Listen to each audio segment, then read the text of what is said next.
work all day yesterday. I had to I'm just reassimilating to life and sleep and all of that. So was it more like sleep deprived when you were in the retreat? No, but it's, I wouldn't say you're getting like a ton of like truly restful sleep. I mean, you have like your own private cabin and stuff, but it's it's just very hard on the body and mind and spirit, it's just 3 days in a row. So, yeah. You want to open? I'll open. So, welcome to the show, to Floridian. Thanks for tuning in. We can see your comments on Twitch, and I can kind of see them if I look around. Yeah, on Twitch, I can see the comments right there on the screen. And I can kind of see them when I look around on Facebook and YouTube, but I got to look around, so it might take time. So if you want to say something with us, we're there.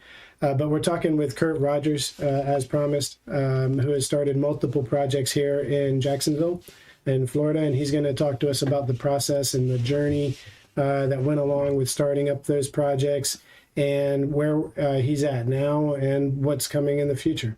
We're here with Alexandra Nee, who joins us now each week, thankfully, to add a bit more depth and character to my interview process and to the show. We have her to thank for the upgrade of the environment on the show. You're welcome. So Kurt is lucky enough. I'm lucky enough to have him come back after we tried to do the show already once, but I messed up the audio early on. It's all good. Happy to be back. It was meant not to be aired. Yeah, we're going to do a much more clear, I think, a clearer and better show now.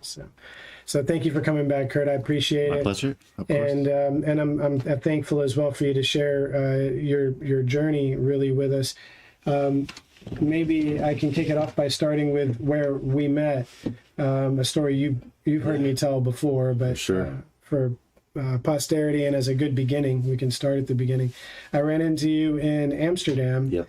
And in a coffee shop, which is where they sell marijuana there.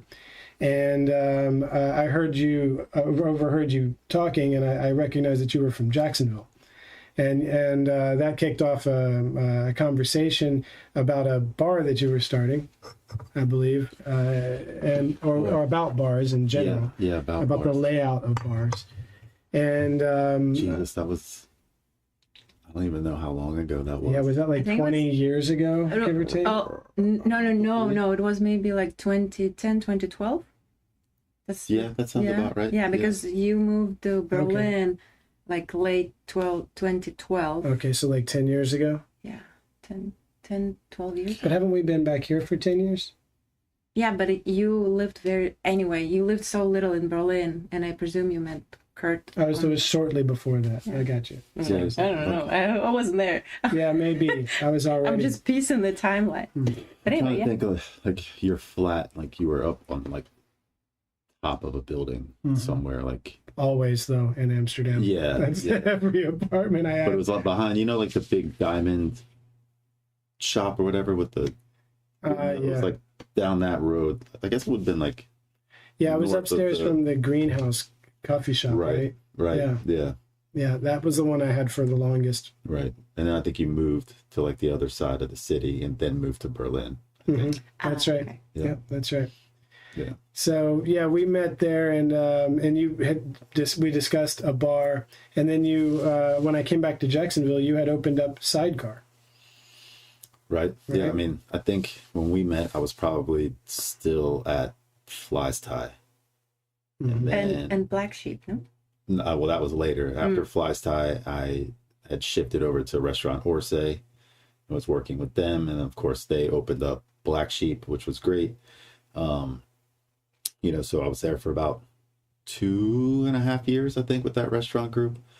And then a good friend of mine, Matt Carson, who was a regular of mine at Fly's Tie, had moved away and was moving back when we were opening Black Sheep. So I was like, he hit me up. I was like, we're opening this place, come work with us. And then he had found some investors, and we left there and opened Sidecar together. Yeah, I was with Sidecar for about 9 years, I guess. It took about a year or so to make, and then when I left, I think it was like 8.5 years in or so. That's a long 9 years. run. Yeah. I mean, it's still going strong. They just did some really nice renovations on it. Have you been in there recently? But No, the one in San Marco? it looks completely different. Yeah. Yeah. I mean, they like extended the bar and enclosed the Okay. patio. So it's Yeah. like all AC'd and built a nice deck out front. But yeah, it looks really nice. So for those of you who may not be in Jacksonville, Sidecar is an upscale cocktail lounge adjacent to a very nice pizza place, probably the best pizza in the city. And for cocktails as well, it's one of the best places in the city to go for craft cocktails. So and it has a simple and discreet layout, I would say, in that it's open. It's not complicated. But in this process, it makes it where you can really mix with people and you sit at a large communal table often. And this makes it to where you really can be open and talk with a lot of people. I think in the Europe and, well, outside the US, what they call this kind of bar, long, like, plan and a very long bar counter. They actually call it American bar. Because I have friends in St. Petersburg, Russia, and they first opened in St. Petersburg, a couple of locations, and they opened in Berlin, and when the Berlin location was in concept, they were always referring it as an American bar style, This bar. is your friend that opened the Hat, right? Yeah, This is they what you're had talking about, yeah. the jam session. They're bar, quite a nice, successful international bar. As and it well. makes They do live sense, yeah. jazz and- Sometimes I very think cool. American bars don't even have like seats, right? Because it's almost like those coffee places in Italy where people just come in, Straight to the counter. Right? yeah, espresso, and they don't need to sit down. But I don't know. I'm not, yeah. I mean, we were open in Sidecar. I mean, that was a big, inspiration was communal seating. And it was like, especially like on the patio, you know, it's like, we wanted people, I was like, just put your fucking phone down, turn the TV off, sit next to somebody you don't know, strike up a conversation, you know. I felt like that was very, like, kind of pulled from, like, some of the Dutch beer, you know, places and the German beer halls where you just go, it's just big, long tables, you just sit down. I mean, been plenty of times where I've been at a beer hall in Germany and just sat down at a table, you know, there's 20 people around you don't know, and then 2 hours later you're dancing on the table with strangers and kicking over pretzels and, you know, having a good time. So it's I've never had a better time in a beer hall than I've had in Amsterdam. It is crazy, the beer hall scene. They have a whole beer hall scene, I would say. And the whole group will sing and dance at once. And the whole place will rock back and forth with these songs. I guess you need to know those songs and dance. there's a great bar, which I couldn't even tell you the name of it. I could take you there, but it's like on the, like, I guess like the south end, like the top of the red light district, and they do like Sunday jazz, and it's like a free for all. So it's like you go in. Oh yeah, I know the Blues Brothers. And you're drinking. No. It has a very Dutch name. It's like Cafe and something. But it's like it'll start with 3 people, and before you know it, there's like 17 guys just freestyling jazz, you know, and everybody's just drinking beer and having a good time. And It's I was like, interesting this is crazy. because you never think of jazz and beer in kind of like one. Yeah, but the jazz and the Dutch go really well together. Yeah. They Also, love jazz and the made some great Germans, jazz too. musicians, you know. So it's Berlin has the new standard jam session that I was very lucky to get to play electro swing for downstairs in like Nice. a lounge. And upstairs they had this free form jam session where people would come from all over Europe and just play in this very hot, smoky room. Oh man. And it was, they're all hot and smoky. oh yeah, Yeah. and it was jam packed. There was never ever a place to sit or even be. You had to just squeeze in wherever you could fit in, and it was so cool. The music was amazing every single time. Hell yeah, that's great. So you came.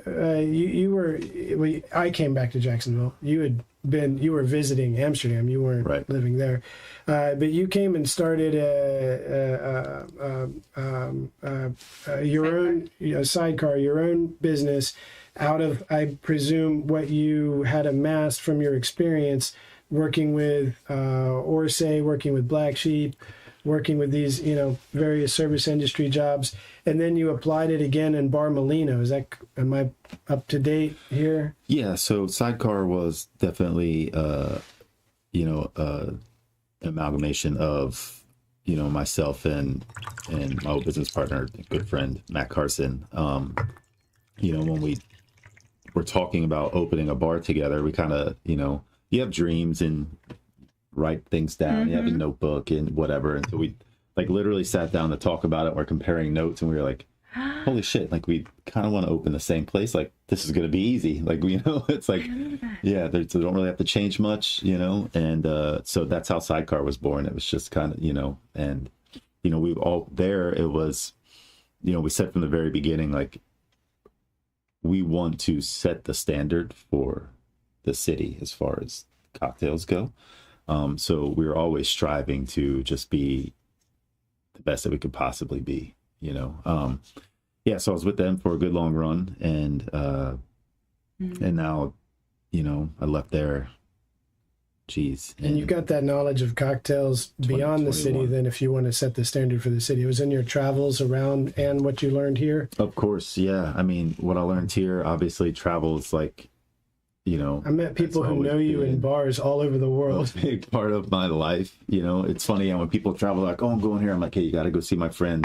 They work at this bar. They own this place, and they're just like, Jesus. I remember my dad and I were in Europe in 2019, and like we were in Amsterdam, we were in Germany visiting some family, and then we were in Spain. We went down to southern Spain, and then we were up in Barcelona, and he was like, is there anywhere that we can go that you don't know somebody? And I was just like, I don't know. Like the bar community is as big as it is and as global as it is, I feel like is so like tied together and like, so small that it's great that it's like, if you don't know somebody, you know somebody who knows somebody, and then like you're kind of instantly family, which is great.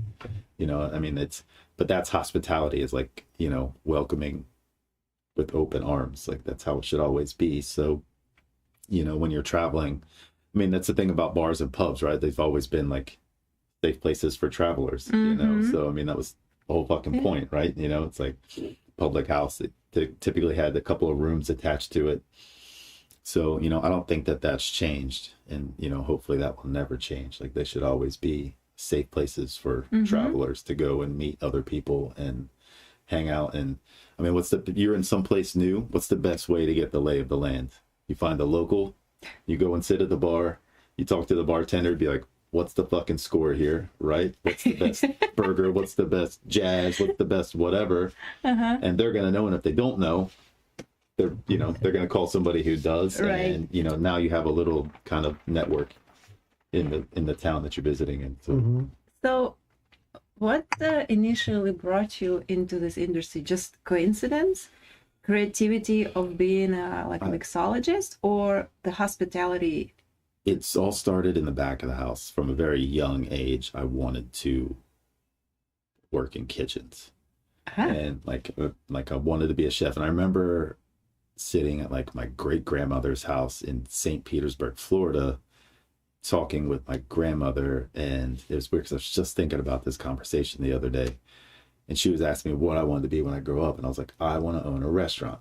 And I was probably 7, 9 maybe, I don't know. And this is before they were famous on TV. Right? Yeah. And so that's what I've always kind of wanted to do, and I've dabbled in other things, but like I've always been brought back to the restaurant industry. And I started in it when I was 15. I'm going to be 45 in a month, and it's like, so it's 30 years of hospitality. And so I was like working in different kitchens and stuff, and then took a job as a waiter, and I was like, this is great because I get to work with all sorts of people, the general public and whatnot, and the money was way better. So, as a young person, I was like, this is fucking fantastic. And then I remember like I was taking my first serving job at the Sundog Diner in Neptune Beach. I remember that place. Oh God, it was great. And I was getting off. I had worked like a long shift, like lunch and dinner, and I was getting off, and the bar, it was like a Friday night. It was packed. You know, they always had live music. That place would like rip on the weekends. And someone from behind the bar was like, "Hey, our bar back didn't show up. I know you've been here all day. Like, can you do us a solid?" And I was like, "Yeah, fuck it." You know, so Okay. I was like, I have no idea what I'm doing. I don't know where anything goes. I've never stepped foot behind a bar. And so I got back there, and it was so chaotic in like the most beautiful way. And I was just like, this is fucking rad. And they're like screaming at me, like, do this, do this. And I'm like putting glasses in the wrong place. And, you know, I have no idea what's going on. And one of the bartenders just looks at me and goes, "I need 6 margaritas." And I'm like, I don't know what the fuck that is. Like, I don't know how to make that. And so he's like talking me through it, you know, and I was just like, this is it. This is what I want to do. This is, you know, this is amazing. So what was amazing? Being like, well, the creativity, the rush, adrenaline, I guess. Well, back then there was no creativity. There was no craft cocktail just like bars. There were, you know, it was just, yeah, it was single mixers, shots. You know, I mean, we were coming out of the, you know, this was the early 2000s. So, I mean, it was still like very 90s style drinks, you know, B-52s and melon balls. And You just like being like Dr. Octopus, just banging the stuff on it. Right. Yeah. And it's like, you know, on the floor, like you're covering. I went through a phase like this. You have to like run around, and there's so much, but behind the bar, you're like in a cockpit. You don't really have to go anywhere. You have everything that you need, and you're just like, and fucking, you know, and the people are coming to you, and it's just, you know, and it's just more lively, you know, the experience, even if it's the same room. And the experience at a table is very much different than the experience at a bar, right? So, and it's you know, I mean, even at Bar Molino, like, you know, I talk with my general manager all the time. I was like, you know, who comes from a serving background. He's worked Michelin star, you know, experience. So he has, you know, fantastic serving experience.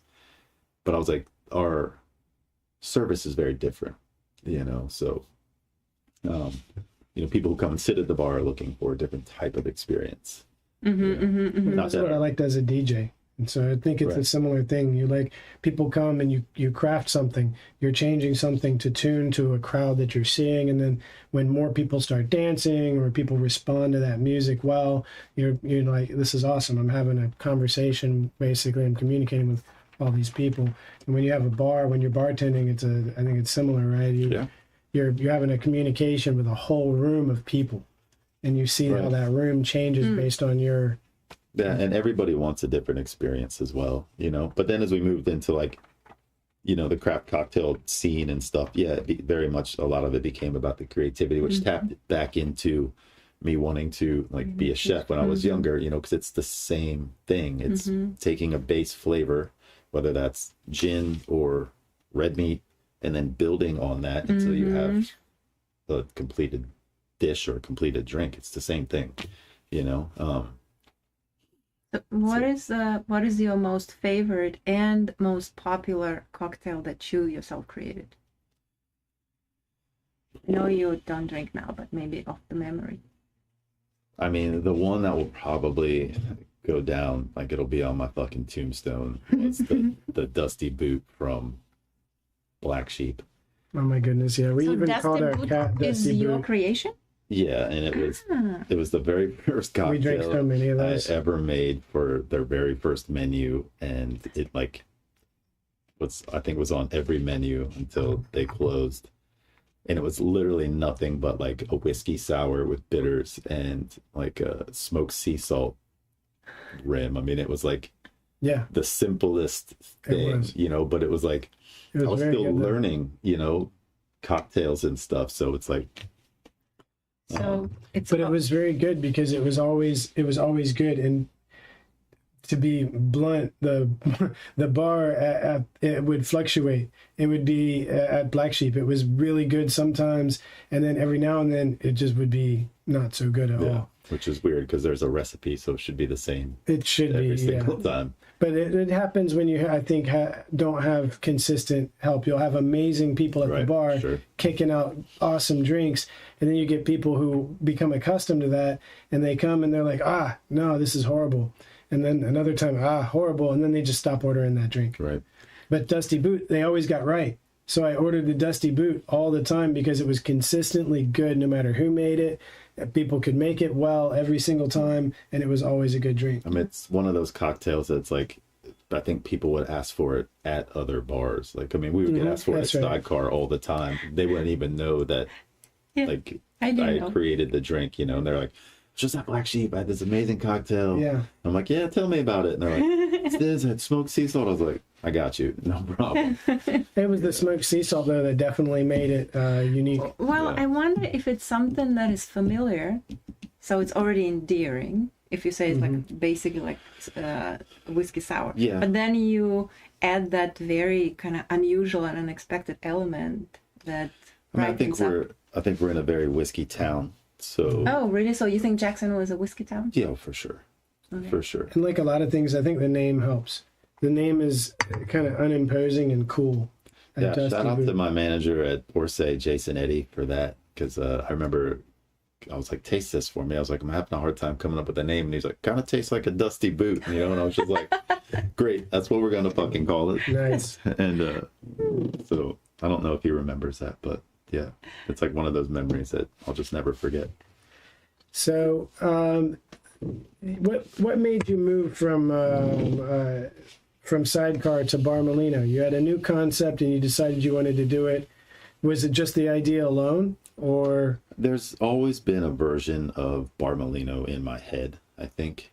And as I was getting older, my taste in what I was drinking was changing. So, you know, and, you know, I've always had an affinity for wine, but it's always been Spanish wine, you know, not that I turn my nose up at French or Italian or American or German or whatever. But I've always loved Spanish wine. So there's always been some version of, you know, Bar Molino in my head. So, you know, met a gentleman, Alfred Young, who wanted to invest in the idea. And so we sat down and kind of put pen to paper and sketched out this concept. And yeah, Bar Molino was kind of born. And it was, I think it fills a niche that the city doesn't have, you know. I mean, there's no, like, you know, there's not a lot of tapas bars around.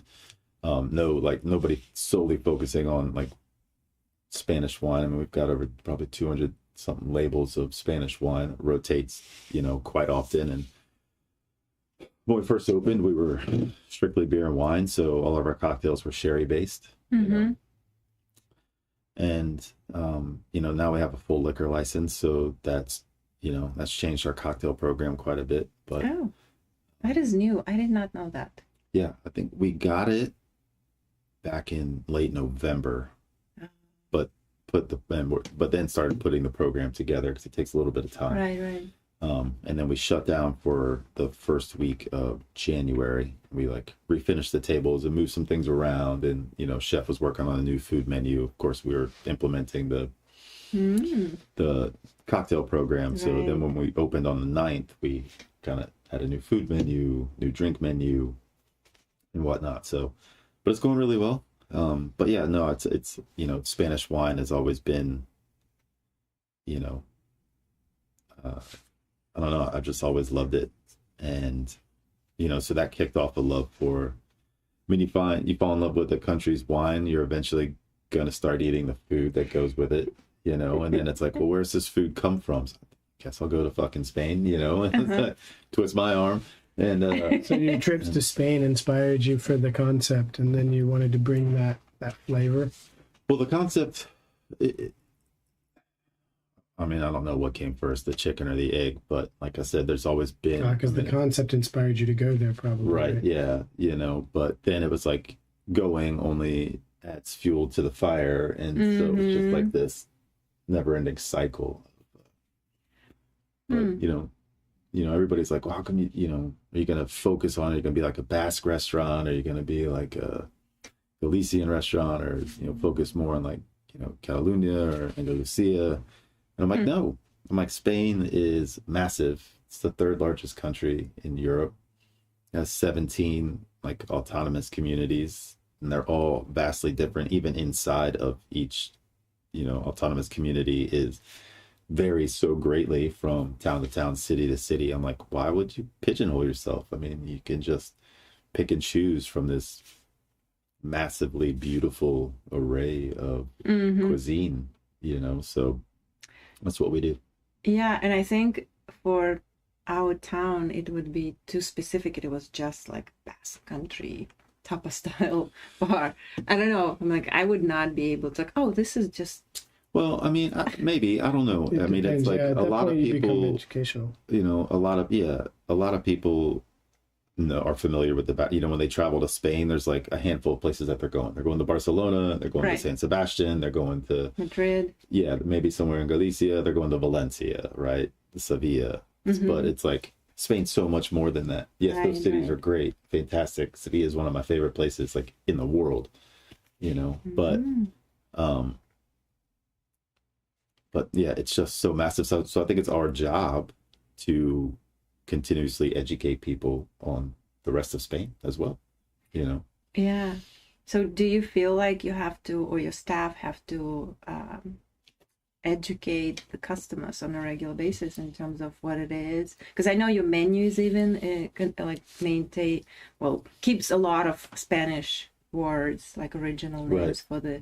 Yeah, I mean, there's some of that. There's always going to be some of that, no matter what. I've had to ask on your menu what certain things are. Yeah, I think no matter what you're doing, you know, you're gonna have to have some sort of education, you know. So we try to prepare our co-workers the best that we can to, you know, be as well equipped as they possibly can,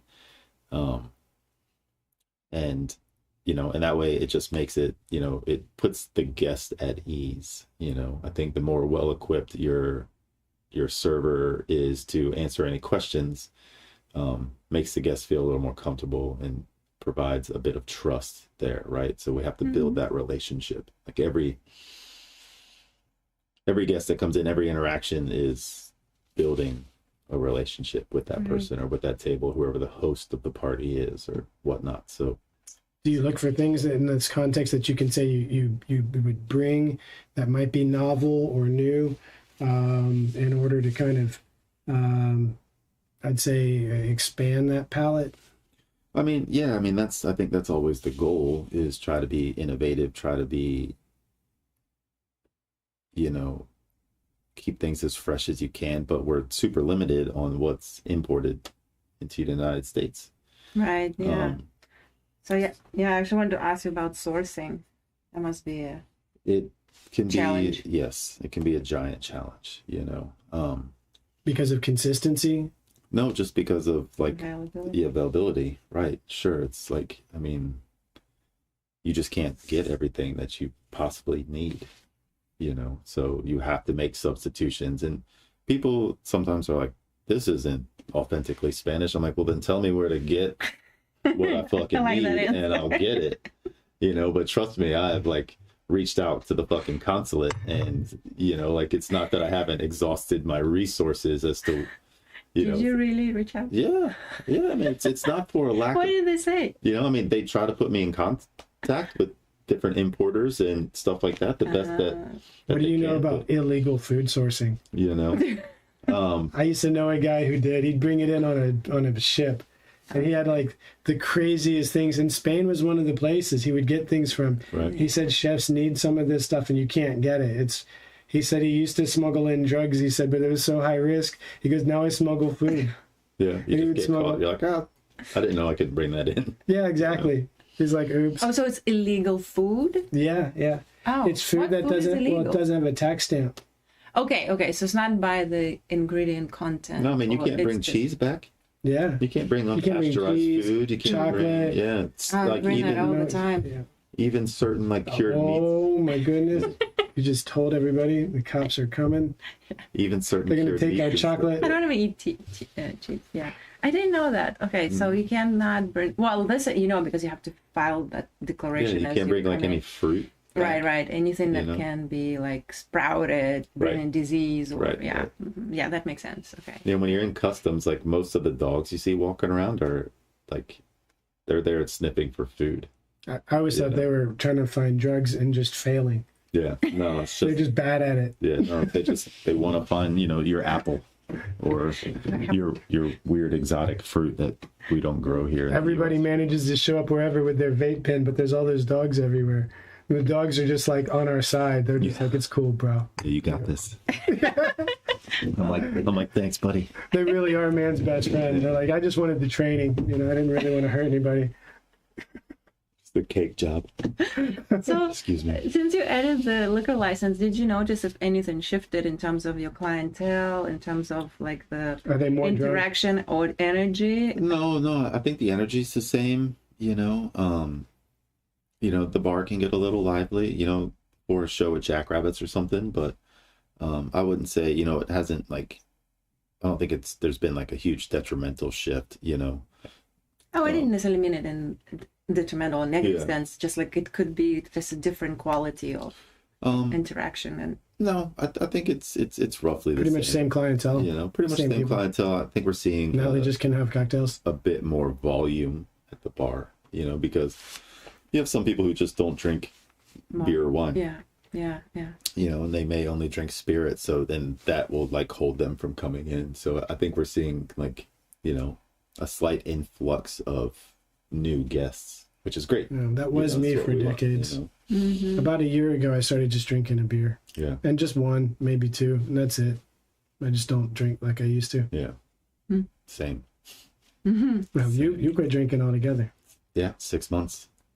6 months this yeah. past Friday. Was there any event that kind of inspired you, or? Yeah, I mean, it all kind of kicked off with like working with plant medicines, and I was preparing for a 3-day like ayahuasca retreat last September.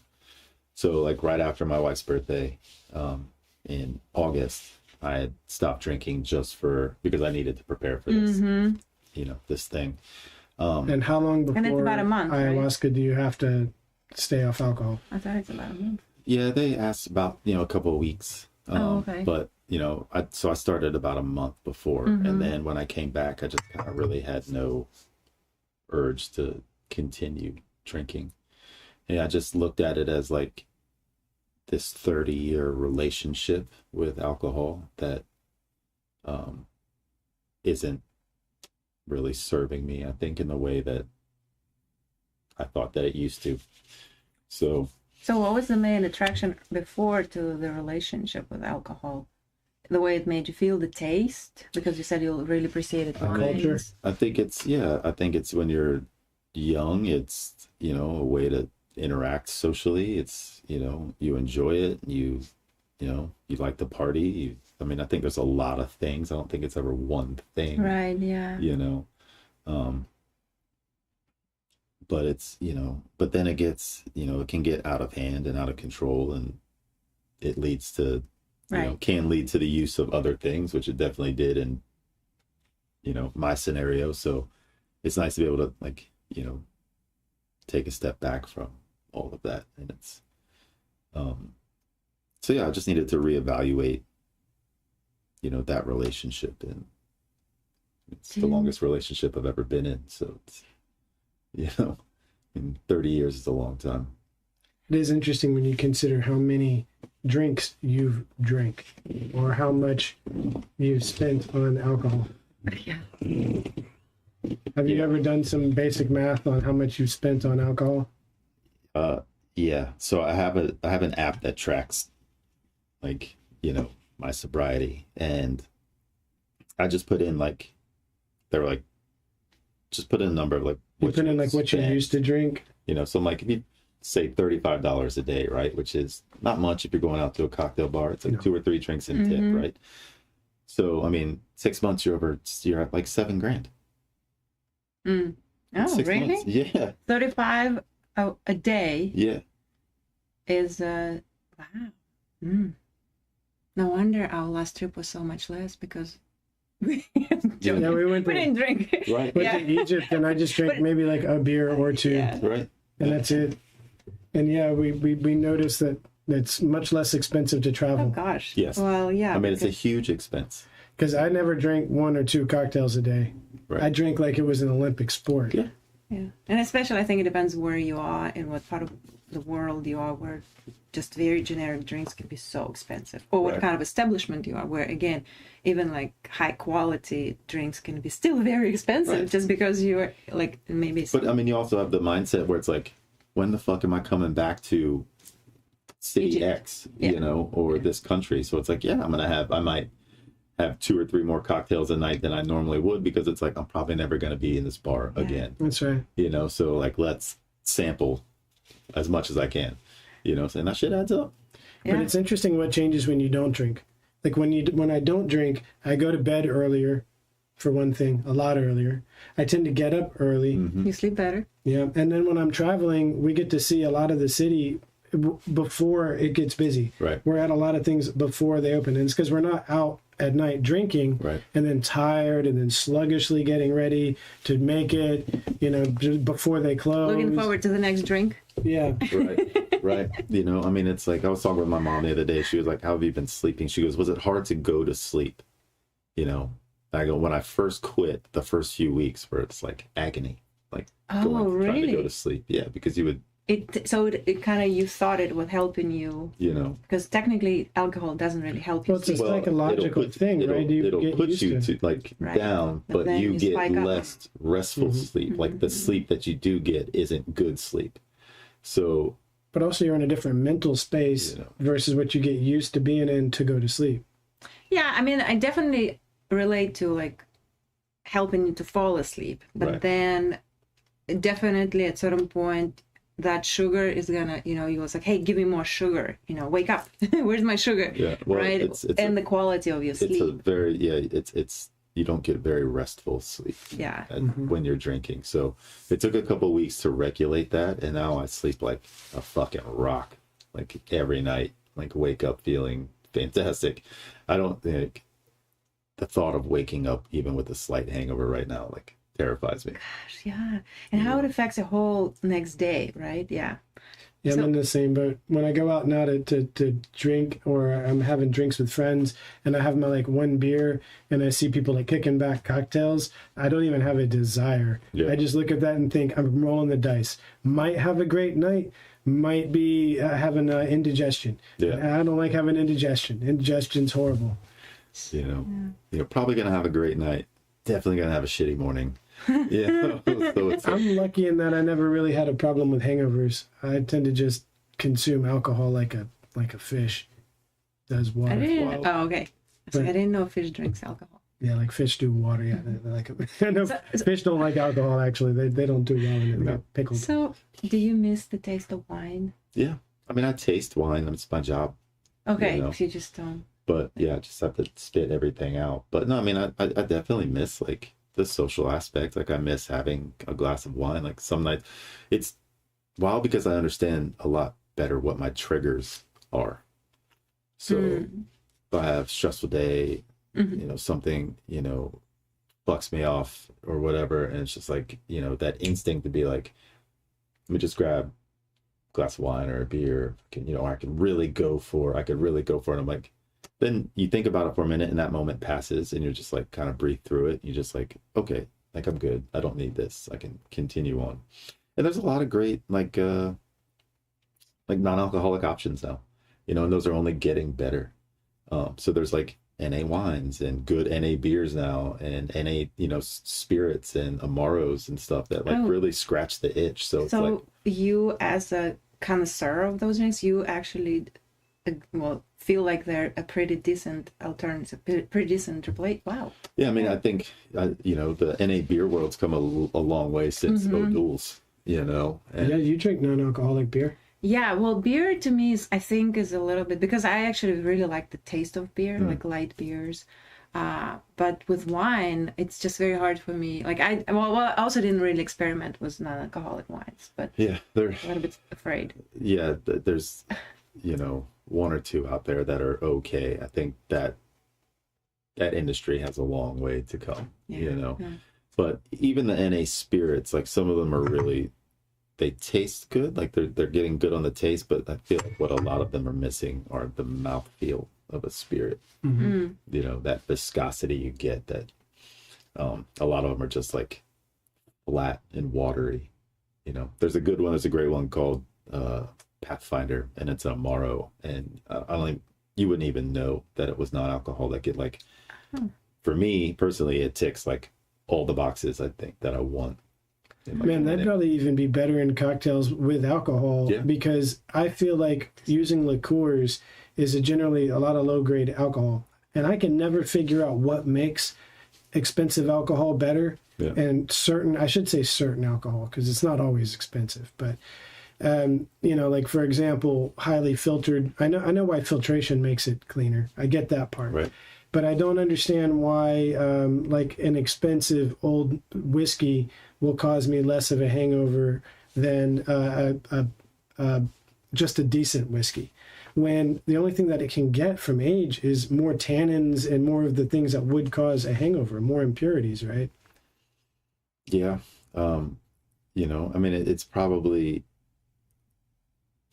it's all going to be like how it's distilled as well, how many, like, how they treat it in the distillery. That's what I figured. It's all going to come down to, so the less time and energy they put into it, it starts with the product itself, right? There's things they don't divulge, I imagine, into what goes into their whiskeys that they're going to let run for like 25 years versus whiskeys that they're going to let run for like 8 years. Right.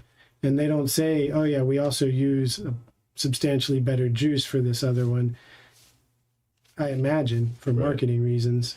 And, I'm sure it comes down to, the product that they're using to make the distillate out of as well, but yeah, Pathfinder, check it out. And they even like on their Instagram and stuff, they have cocktails with alcohol in it, and then they have like NA stuff too. But I like that NA. Yeah, it's super versatile. Liqueurs and wines, I find and how I process the alcohol, it's not so good in general. Those are the things that really limit how much I can have in a drink. They have high acidity, and they also have a lot of tannins. But I don't even know if that's what. And sugar. There's added sugar to a lot of it. So yeah, the alcohol-free versions I think might be better, even in like a Negroni and something like that. Pathfinder, sponsor the podcast. So, because I kind of want to transition, and you sort of like planted a little bit of my seeds into your present, let's say, field of interest. But if I kind of close a little bit and summarize the hospitality in the form of a bar, if someone wants or considers to open a bar here in Jacksonville, let's say, what are the definitely, like, first do this test, make sure you have less red flags before you even start thinking about like what they should be aware of. I mean, there are certain things that are obvious, but because you have so much experience working at bars and opening your own ones of different, let's say, forms. What unique advice? It's like just before I even start thinking, doing the layouts, because we all have like a sort of like flowery idea of what our passion is and how it can be manifested. And then there's like a reality check. Yeah, which are two very, very different, two very, very different things. What are the reality checks? The reality checks are, make sure you have a sound idea, right? And you have a firm understanding of the industry, whatever industry you're getting into, right? So, just because you're a good cook at home isn't going to make you a great chef, and it's not going to make you a great restaurateur just because you host fantastic dinner parties. There's and why would be that? Because there's so much that goes into it. There's so much there's so much that happens in a restaurant that people just don't see and will never be privy to until you work in one.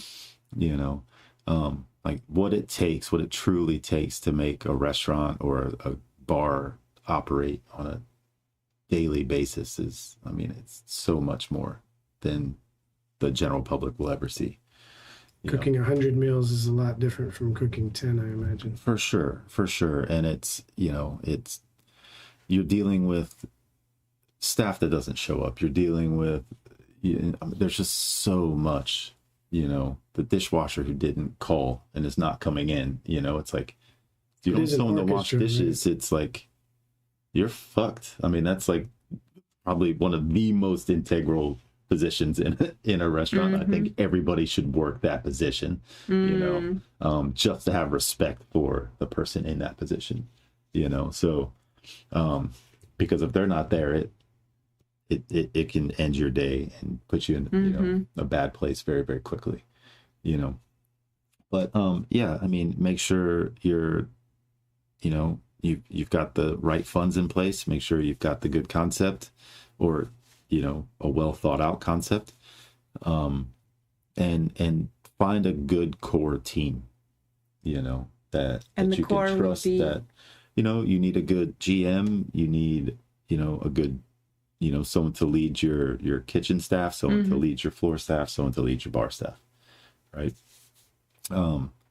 And or your beverage program and whatnot, but it's and make sure that they share the excitement for the concept, like and that they truly understand what it is that you're trying to accomplish as a restaurateur, as a bar owner, because if they don't, then I mean, it's just your message is never going to get across the bar, it's never going to get to the plate, so you need people who share that same enthusiasm and want, at the end of the day, I think all we're trying to do as restaurateurs and bar owners is to make our neighborhoods and our cities better, right? And I think that anybody, no matter what you're doing, no matter what industry you're in, especially if you're dealing with the general public on a daily basis, it's like we should be trying to make our neighborhoods and our cities better, right?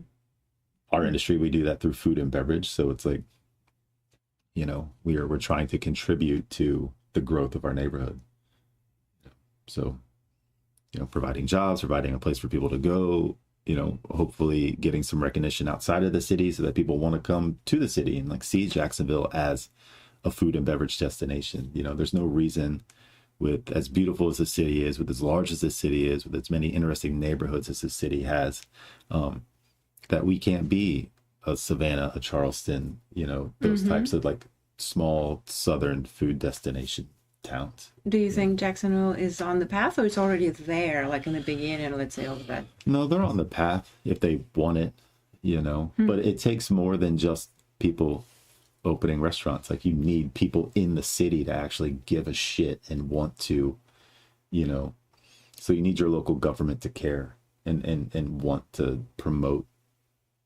the city like that.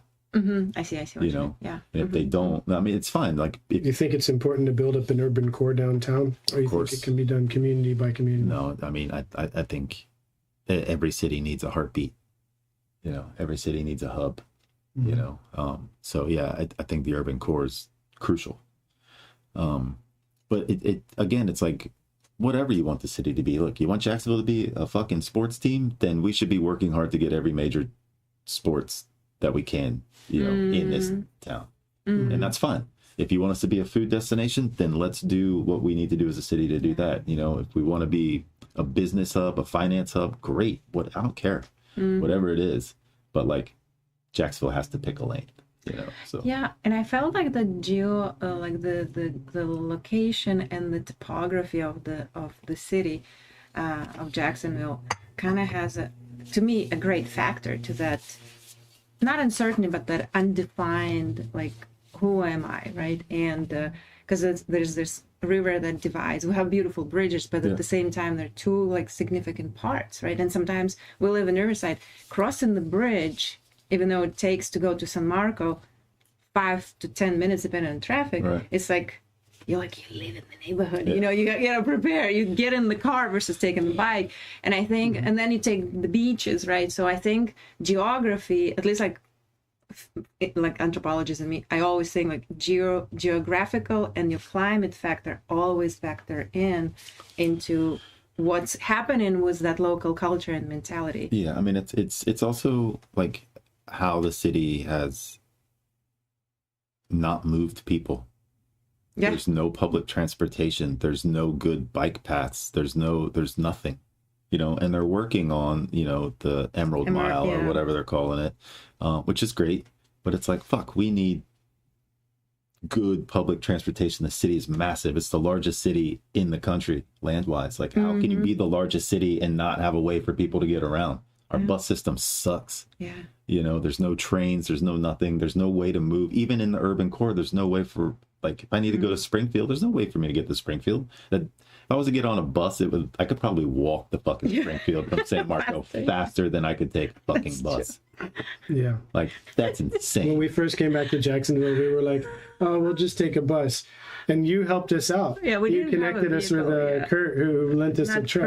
Kurt. Oh, I Jeremy. mean, I'm sorry. Yeah. You connected us to Jeremy, who lent us a vehicle because we were like, "Oh, we're going to try to take the bus," and it was torture. We were like, "How does anyone do this?" Oh, Like 3 hours to get anywhere. Yeah. You know, Yeah. you have to make 2 transfers. Like, it's like there's no direct lines. Like, Yeah, insane. the timetable is kind of suggestive. We were only going to be here for 3 months. Yeah. Well, yeah, I want to talk a little bit about what actually, like, I'm very curious because it's a new, let's say, You want to side talk of, about the breath work, don't you? is it okay? Yeah, Is it okay? Okay. yeah, of course. Yeah. Breathwork, Yeah, breathwork. breath work. Yeah. Well, I just, yeah, I just don't know how much you share this. And to me, it was, I knew you were diving into different practices on your own.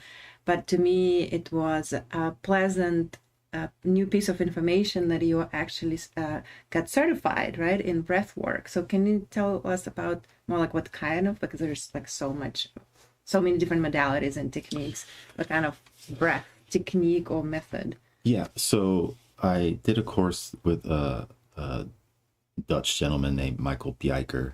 I think that's how you pronounce his last name. And, you know, his is very rooted in like ancient pranayama. Okay. Yeah, like the traditional breathwork, which I think is like how we should approach anything. Like even making cocktails, I tell people, I'm like, if you don't understand the basics, right? If you don't understand the classics, how can you possibly make newer contemporary cocktails, right? If you can't make the classics, right? If you build a house, you just don't throw it on fucking sand. You know, you have to put a foundation down.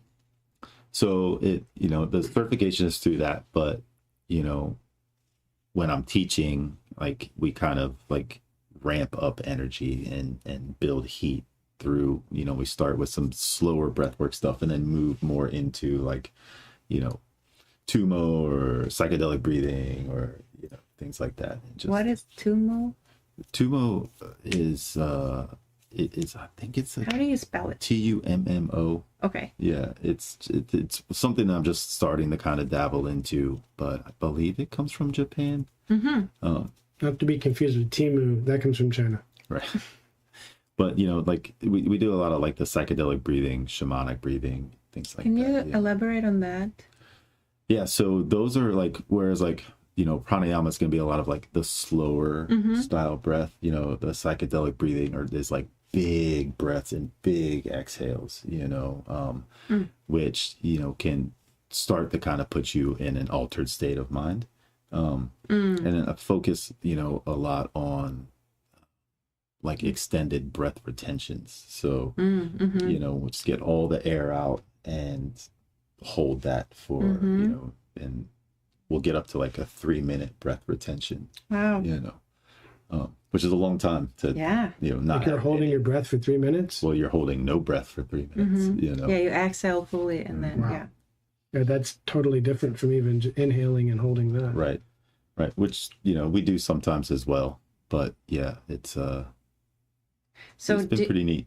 so you kind of building your own style or recipe, would you say? Yeah, just through different, you know, doing different things online and you know, obviously reading and getting, as I'm starting to get deeper and deeper into the breathwork space, you know, you're doing different classes or you find different teachers online that you like and they have different styles and Right, stuff. So you yeah. kind of see what fits and what doesn't, what works for you. But I think it should always be rooted in ancient pranayama. I mean, it's like, So I'm not familiar with the shamanic or psychedelic techniques of breathing. Like I'm quite familiar with the ancient, let's say, yogic breath techniques. Does your approach or the modalities that you kind of trying to incorporate in your style and your own way, I guess, in your own recipe, do they also, like in pranayama traditionally, approach the breath not necessarily as like breathing technique, but more it's more like a layer of your being, right? It's not just anatomical breath in and out. It's Right. not, it is it's almost like, I guess the most simple would be energy. So it's almost he's like, I'm with you guys. Yeah, he's with somebody. It's almost like you kind of dive into your less tangible, your energetic layer. It's like a conscious thing, right? So I mean, we breathe upwards of 20,000 times a day. How many times out of that 20,000 times do you actually think about? I just took like a deeper breath. Right. But how many times do you literally never think about if I can help it. Yeah. You don't think If about I am it. thinking about it, I'm usually anxious. You know, it's like one of the things that we do that we don't ever think about, but it happens all the time. And it's like sustains. Like, you stop breathing, like, you are going to die. You know, so it's like it sustains our life. But it's like, yeah, I mean, when I did my last class, it was very much like I want us to start out with a couple of just big inhales and like big loud sighs, and be conscious of what is coming in and filling up, and what is coming out, and what are we releasing on that. And then, you know, as we're doing the pranayama, like, it's like, yeah, be conscious about how that breath enters your body and how it makes you feel on the way in, you know, and try to direct it into your body. Just don't breathe in and breathe out. Right. Be conscious about what's coming into your body, and feel that, you know, you feel the cold air come in and get warmed up in your body and come out as a warm, you know, breath. And, you know, you start to like it's that ocean, it's that, you know, that revolving circle of life, you know, that is breath. I like that peaceful and calm approach to it. I've always been fascinated by it, but from the martial arts perspective. Right. Because it ties into every aspect of martial arts as well. Sure. How you breathe. And also even with shooting with guns. How you breathe is very important if you want to be a good marksman. Yeah. I mean, I think it's almost in every sport, you know, we're focused a lot on our breath. But yeah, I mean, it's a fairly sports is a good arena thing, you know? Also because you have all kinds of statistics, which I'm fascinated with. For me, I think because of growing up inside of a religion that I'm no longer that I've changed my relationship with, it's I'm always finding some scientific validation is always an important factor for me. Right. I don't think it is for everybody, or that it needs to be. I recognize it as an aspect of my character to need to ghost bust everything. But I like this because when I looked into sports medicine and other arenas related to martial arts, I found it fascinating that I can basically summarize a lot of it by saying that we are collapsing a chaotic series of probabilities, and our breath is how we can create the space to choose the right moment for what we really want in our life. And that without control of our breath, we're kind of neurotically bouncing from one thing to another, with other factors controlling what's going on in our life. But if we control our breath, it's the beginning and it's foundational to controlling what's going to happen next to you, even in that tiny fraction of a moment of a sporting event, where whether you kick the ball slightly over here or over there, or whether you pull the trigger in this moment or a fraction of a second later, is the difference of everything that's going to be statistically calculated, or life and death in the case of martial arts. What do you think about that? I mean, I think it's, you know, I think the breath plays a gigantic role in everything. I mean, as a martial artist, I mean, having control over your breath is huge. When you're in the ring, you're sparring or you're fighting, it's Muay Thai. Yeah.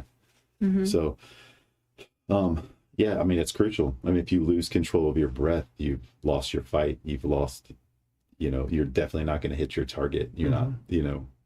And in a fight, we see it. It's clear, pass, fail, win, Right. lose. But in every moment of life, you don't necessarily see it. And where I feel like these sports and things like breath work are beneficial is a lot of people, I think, go through life with their own set of facts, kind of restructuring things. Even if they had, say, a conversation afterwards, they'll be like, oh, that went like this because, you know, I think this. But in with sports and with sports, you learn to calculate what did and did not happen. And Right. with You kind breath of have work, like some record you can track. I guess what I was and that asking, changes how you think about things that Sorry. play out in life. This butterfly effect then plays out through every aspect of it. that's what I was more asking, not in relationship to sports or any kind of type of performance, but in general, that through breath control, you sort of navigate or you collapse that probability that you are seeking for in your life. That's what you were saying, right? Yeah, You that's kind of like, not necessarily like dry, calculated, but it's like, because it's very close to like manifesting, right? That is exactly what I'm talking about. I'm exactly talking That's about what I meant. Like, what manifesting. do you think about that? I mean, No answer is an answer to. yeah, sure. I don't know that I've ever thought about it like that. Would probably. I But was. it's great. She is thinking about No, well, I actually was like, I have to say, I'm very reserved towards the term breath control, because I find it very like rigid, and it's always just like when I hear control, I feel like I'm already like restricting everything. Right. I don't want to control, because it's so, every control sounds to me as something inorganic, you know, like opposed from exterior versus kind of. But you feel that way even about the breath control that you do in yoga? You do breathing exercises? Yes, and then I think that's why I don't call it breath control. I'm trying to like aware. I guess like awareness, maybe a softer way in, and I don't know. Yeah, sort of. You just don't like control. Can't abide the control. Yeah. The natural I don't rebel. know. Yeah. Yeah, it makes total sense, and it's maybe the closest word to kind of deliver the message when you talk about it as breath control. But it's just, to me, sounds energetically feels very like rigid and harsh. But it's just my feeling. So what brought you to that? Was it like just by accident, or? It was by accident. Yeah, it was through starting up a daily meditation practice. Is kind of where it all started. And then through doing that, I just kind of started one day focusing on my breath, Mm-hmm. you know, a little more. And as a way to, I think, just focus my mind, you know? 'Cause Right, like, yeah. It's so hard sometimes when you're meditating. Fucking mind is running all over the place, but it's like you can focus on the, you know, it gives me a point, right? And Right, then yeah. that started making me feel a certain way. And I was just like, what is going on? So let me dive into this and see exactly what the fuck is happening inside of my body right now, you know? And yeah, that just kind of took me down a course, you know, and, you know, just started doing some research, started working on some different, you know, breathing practices, seeing what felt good, what didn't, what resonated with me, what didn't. And of course, I mean, there's so much out there, especially, I mean, right now, I think it's a very hot word in the wellness community and stuff. So, I think it can mean a lot of different things to a lot of different people, but, you know, whatever it means to somebody, I hope that it's just, you know, it's being used in a healing way for yourself, you know, in your practice. And, you know, I know that there's a difference in me. Like if I have skipped my practice in the morning, you know, it's, I can definitely tell like later on in the day. So, but I mean, it's still, you know, I'm still very early on in the practice and stuff. So it's, you know, but I love it. And Feels like it's causing a direction, a shift in your life. For sure. And just to retouch on the Tumo stuff, I think I misspoke. I believe it's like a Tibetan monk breathing, and it's On like Tumo? Tumo, yeah. And it was like a way for them to like breathe very slowly, but generate a ton of heat. So like they could go basically sit in their underwear in the snow, and you would see like the snow would melt around them, and it would like, because their body temperature would get so hot. Is this similar to the Wim Hof method? It's kind of where, yeah, so like what he studied, I think. Yeah. Yeah, the guy who climbed Everest in his shorts. Yeah, it's insane. And he didn't make it all the way to the top, but he made it really far and it's insane how far he went in his shorts. Like no climbing gear. Just I don't even know. Yeah. Wow. I wouldn't even go outside. Like I don't like to be cold. Yeah, well, so, I don't think he just like woke up one day and decided. No. He practiced and studied. He built up to this and point. it's all breathing. I mean, he's a master at that style of breath work. So it's customary in podcasts to leave people with, I'd say, something where you'd like to direct them next. We're going to, of course, leave a link to Bar Molino, your current project, and Sidecar, your previous project. But where do you want to? What would you like to maybe? Where would you like to direct people? What are you into now that you want people to maybe follow you on if they are interested in following along with your recent interests? I mean, I don't post to social media nearly as much as I used to. So, I mean, I think the restaurant's probably the best place to focus that.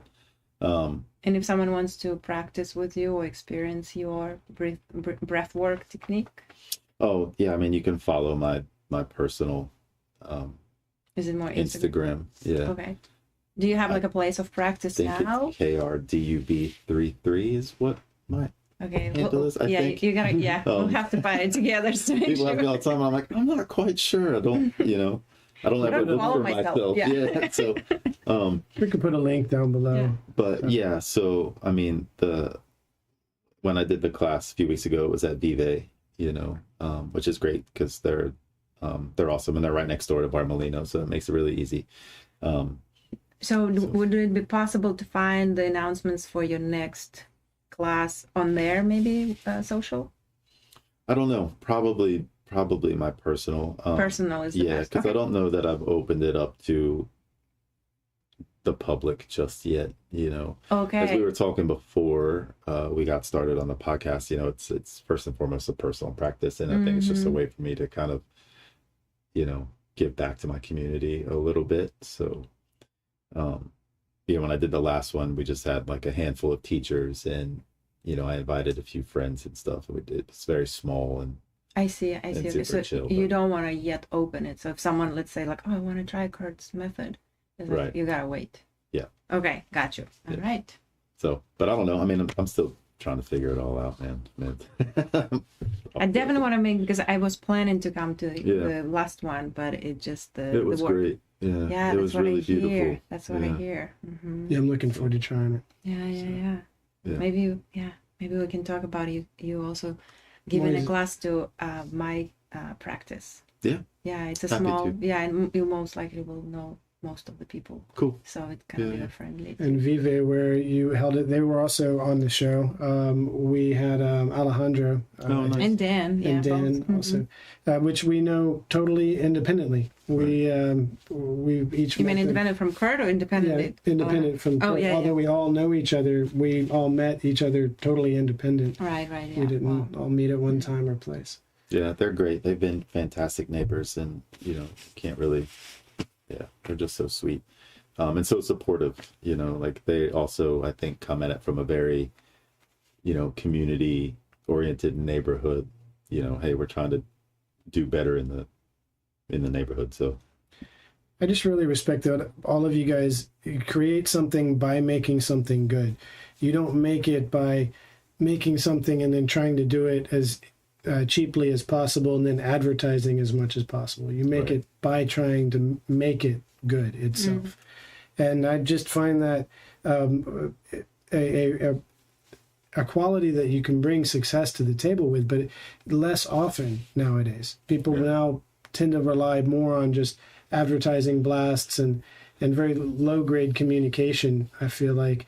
And I'm really glad to see the community that's built, the longevity, the fact that it's a different approach to a market, but that this is still how you can cultivate a strong and good market and a good community and long-term relationships with that community and other business owners as well. I think I think a lot of it comes down to consistency. Like consistency should be at the core of everything. You know, be consistently good, be consistently bad. I don't care. Just be consistent. You know, so you know, be consistently kind to others, and you know, it's I don't know. So yeah, consistency should be at the core of everything. That's I think when we're opening restaurants, we're opening bars, we're opening businesses, like that word should be like on the fucking cornerstone. Like, you know, be consistent or be nothing. Isn't it what people want in a world that's chaotic, in a world where everything's changing and moving around? If you find something that's consistent, then it feels like hope and home. Well, yeah, I guess like the model, the human part, the very like human part in us is looking for that stability, comfort, consistency, and balance. But it's a very elusive term.